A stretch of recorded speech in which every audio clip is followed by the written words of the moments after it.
సీతారామన్ గారు అందరూ కలిసికట్టుగా కూర్చుని సుమారుగా 15,000 కోట్ల రూపాయలు ప్యాకేజ్ ఇచ్చి విశాఖ ఉక్కుని తిరిగి కాపాడుకుంటమే కాదు తిరిగి ప్రొడక్షన్ ప్రారంభించడం జరిగింది. ఇలాంటి పరిస్థితుల్లో నిన్న జరిగిన సంఘటన చాలా చాలా బాధాకరం. ఒక పక్కన మేమందరం కూడా మళ్ళీ పూర్వ వైభవం వస్తుంది విశాఖ ఉక్కుకి, ఎందుకంటే టెక్నాలజీ చాలా మంచిది. ఆ టైంలో కట్టిన 4 ప్లాంట్లో కానీ ఒకసారి చూస్తే one of the best technology ఉన్న ప్లాంట్ ఇది. అలాంటి పరిస్థితుల్లో ఎందుకు ఇది జరిగిందనే బాధ మా అందరు కలిగింది. నిన్న కరెక్ట్గా 4 గంటల 10 నిమిషాలకి ఇన్సిడెంట్ జరిగిన వెంటనే కలెక్టర్ గారు, సిపి గారికి ఇక్కడ వస్తాం జరిగింది. దాని తర్వాత గౌరవ హోంమంత్రి గారు, ఎంపీ గారు, మా పల్లా శ్రీనివాస్ గారు ఆయన వస్తాం జరిగింది. నిన్న తెలుసుకున్న వెంటనే రాత్రే కుమారస్వామి గారు వచ్చి సుమారుగా పొద్దున్న 2 వరకు మొత్తం చూసి తిరిగి ఆయన వెళ్తాం జరిగింది. వర్మ గారు కూడా ఇక్కడికి వస్తాం జరిగింది. గన్నబాబు గారు వస్తాం జరిగింది. ఎందుకంటే మా అందరు ఎన్డీఏ పైన ఉన్న బాధ్యత ఇది. కేవలం కుటుంబాలని ఆదుకుంటాం కాదు, కార్మికులకి అండగా నిలబడాలి, కార్మికులకు భరోసా ఇవ్వాలనేది మా అందరి ఉద్దేశం. ఇప్పుడు 8 మంది చనిపోతాం జరిగింది, 6 హాస్పిటల్లో ఉన్నారు. దాంట్లో నిన్న కుమారస్వామి గారు కూడా వచ్చి అదనంగా 25 లక్షల రూపాయలు ఎక్స్గ్రేషియా ఆయన ప్రకటించారు. ఎప్పుడు లేని విధంగా కాంట్రాక్ట్ అయినా ఫుల్ టైం ఎంప్లాయీస్ అయినా వాళ్ళ ఇంట్లో పిల్లలు చదువుకున్న పిల్లలుంటే వాళ్ళకి పర్మనెంట్ ఉద్యోగం ఇస్తామని ఆయన హామీ ఇచ్చారు. వాళ్ళు నివసించాలనుకుంటే ప్లాంట్లోనే ఇల్లు ఉండేదాన్ని కూడా ఆయన ఇస్తా అన్నారు. ఇంతేకాకుండా పర్మనెంట్ ఎంప్లాయీస్కి చాలా స్పష్టంగా ఇంత రావాలనేది ఉంది నిబంధనలు. అది కూడా మేము రివ్యూ చేస్తున్నాం. దాంతోపాటు కాంట్రాక్ట్ ఎంప్లాయీస్ కూడా ఇంత ఇవ్వాలి, యాక్సిడెంట్ జరిగితే ఇంత ఇవ్వాలని చాలా స్పష్టంగా విశాఖ స్టీల్ ప్లాంట్ రూల్ బుక్లో ఉండడం జరిగింది. మేము ఇక్కడ వచ్చి కేవలం ఏదో చెక్ అందించి లేదానికి రాలేదు. ఆ కుటుంబాలకి శాశ్వతంగా అండగా నిలబడడానికి ఈరోజు ఎన్డీఏ ప్రభుత్వం అడిగేసింది.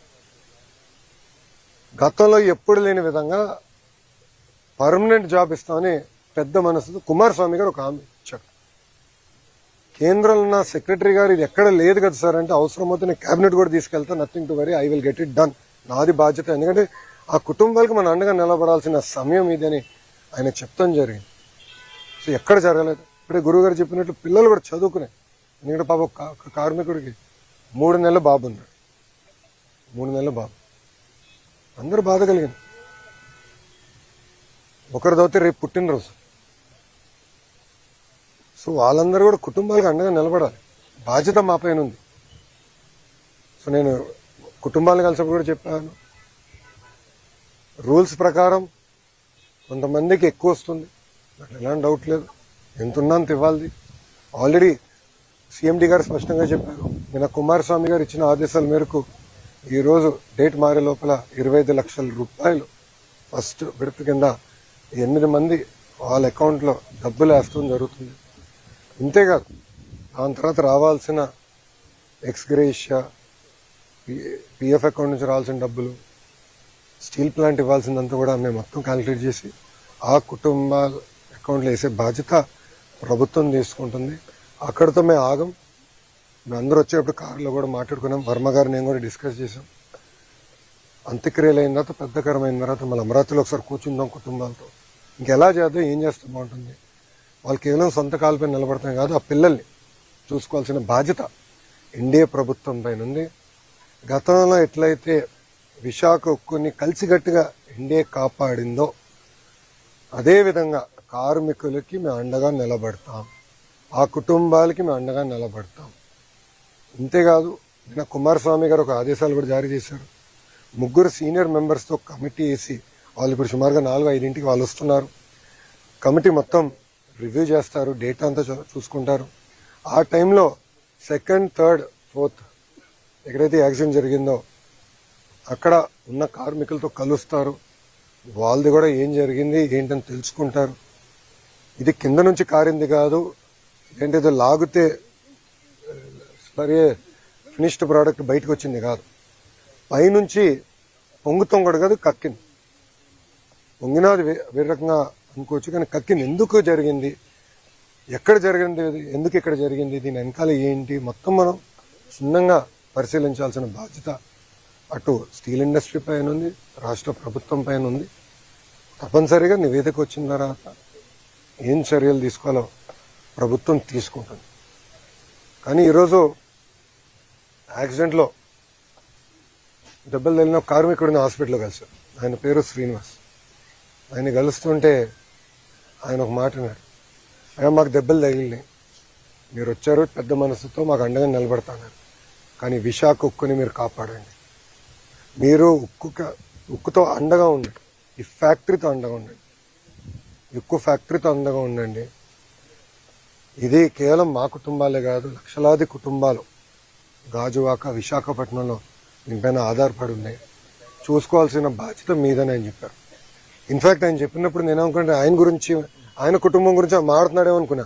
వర్మ గారు కరెక్ట్ చేశారు, లేదు బాబు విశాఖ ఉక్కు గురించి ఆయన మాట్లాడుతున్నాడు అని. అంటే ఎంత పెద్ద మనసుతో, కార్మికులకి ఎంత ఎమోషనల్ అటాచ్మెంట్ ఉందో నిజంగానే నేను ఈరోజు తెలుసుకుంటాం జరిగింది. ఇంతేకాదు ఉత్తరాంధ్రలో పెద్ద ఎత్తున పెట్టుబడులు వస్తున్నాయి, మీ అందరూ తెలిసిన విషయమే. డేటా సెంటర్లు అవ్వచ్చు, ఐటీ అవ్వచ్చు, హెవీ ఇండస్ట్రీలు కూడా పెద్ద ఎత్తున, మిగతా ఉక్కు ఫ్యాక్టరీలు వస్తున్నాయి, ఇంకా కొన్ని అనౌన్స్మెంట్స్ త్వరలో రాబోతున్నాయి. ఇవన్నీ వచ్చినప్పుడు స్కిల్ డెవలప్మెంట్ అనేది చాలా చాలా అవసరం. ప్రధానమంత్రి గారు కూడా చాలా స్పష్టంగా ఐటీఐస్కి సుమారుగా 60,000 కోట్ల రూపాయలతో స్కిల్ డెవలప్మెంట్కి ప్రత్యేక శ్రద్ధ పెట్టారు, ప్యాకేజ్ ఇచ్చారు. దాంట్లో భాగంగా ఫస్ట్ ప్రాజెక్ట్ మన పాయకరావుపేట అనిత గారి నియోజకవర్గంలో అటు ఆసిలర్ మిత్తలు, ఎందుకంటే వాళ్ళు కూడా ప్రైవేట్ సెక్టర్ కూడా కొంచెం డబ్బులు పెట్టండి, వాళ్ళు ముందరికి వచ్చి మేము పెడతామని చెప్పి పెద్ద ఎత్తున ట్రైనింగ్ కూడా చేయాల్సిన అవసరం ఉంది. అటు ఫార్మా అవ్వచ్చు, స్టీల్ అవ్వచ్చు, మిగతా మ్యానుఫ్యాక్చరింగ్ సెక్టర్స్ అవ్వచ్చు, ట్రైనింగ్ అనేది చాలా చాలా అవసరం. దాంట్లో ఎలాంటి సందేహం లేదు. ఒక విద్యాశాఖ మార్చులుగా నా పైన బాధ్యత ఉంది, ఎందుకంటే స్కిల్ డెవలప్మెంట్ నా కింద ఉంది. ట్రైనింగ్, రీట్రైనింగ్, నిరంతరం ట్రైనింగ్ చేయాల్సిన బాధ్యత మా పైన ఉంది. అది కూడా ప్రభుత్వం చాలా సీరియస్గా తీసుకుంటుందని ప్రజలందరూ కూడా తెలియజేస్తూ, ఇప్పుడు మీడియా మిత్రులకి ప్రశ్న ఉంటే సమాధానం చెప్పడానికి నేను సిద్ధంగా. కార్మికుల కన్నా తక్కువ ఉన్నారు, కాంట్రాక్ట్ కార్మికులు కూడా తొలగించారు, పర్మనెంట్ కార్మికులు కూడా తొలగించారు, నిర్వహణ లోపం కూడా ఉంది, అందుకే ప్రమాదం జరిగిందని కార్మిక సంఘాలు ఆరోపిస్తారు. అన్నా ఇప్పుడు మీరు చూస్తే తక్కువ మంది ఉన్నారు కనుక ఈ ప్రమాదం జరగలేదు. ప్రాసెస్లో ఎలాంటి ల్యాబ్స్ లేదు, డీవియేషన్ లేదు. ఇది పాట్ నుంచి అది కక్కింది. ఎందుకు కక్కిందంటే తెలియదు. ఇన్ఫాక్ట్ ఎక్కువ మంది దాని కింద ఉంటే చనిపోయే పరిస్థితి, ప్రమాదం ఉండేది. సో ఇది ప్రాసెస్ లోపాలు ఎక్కడ జరగలేదు. నంబర్ 2, లోపల కార్మికులు కూడా కలిసారు, వాళ్ళు కూడా నేను సమాధానం చెప్పాను. ఏమన్నానంటే ఇతర ఫ్యాక్టరీలు, ఎందుకంటే ఇదే టెక్నాలజీ, దీనికన్నా వెనకబడిన టెక్నాలజీలు ఉన్న ఫ్యాక్టరీలు ఉన్నాయి, అదే టైంలో వచ్చినాయి 4-5 స్టీల్ ఫ్యాక్టరీలు భారతదేశానికి.